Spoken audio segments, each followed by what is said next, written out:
Yeah, and you also have a unique idea about the Electoral College. Yeah, it's pretty simple, which is that it's got to go.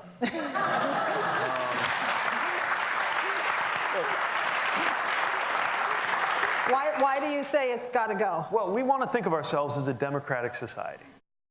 And we have stood up for the value of democracy around the world, and it's a big part of what America represents.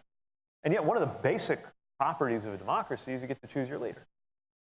So when we're choosing the leader of this country, why wouldn't we just add up all the votes and give it to the woman or man who got the most votes? In fact, the only principled argument, look, also the history of the Electoral College is pretty complicated, pretty dark. It's not unrelated to slavery. One of the more convincing justifications that we still had was this idea that if somehow, by some freakish electoral dynamic, the American people ever selected somebody who was just clearly, manifestly unfit to be the American president, then the Electoral College would step in and save the day, right? I think we can rule that. We can rule that out. But the principle that I think is at stake is everybody ought to count the same. Because I live in a very conservative state that is reliably Republican, because you live in a very state that is reliably Democratic, your votes and mine don't count.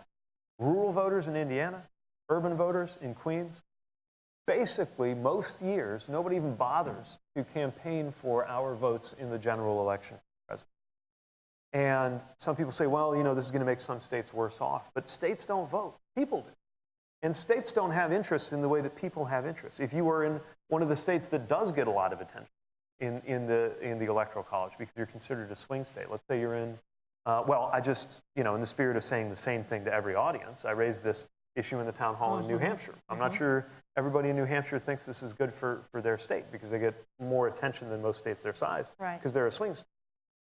But if you live in New Hampshire, the only concrete impact that the Electoral College has had on your life is that twice it's overruled the American people in my lifetime. And so in terms of your wages or your access to health care, those are the things that have changed in your life because the Electoral College is there, not how many times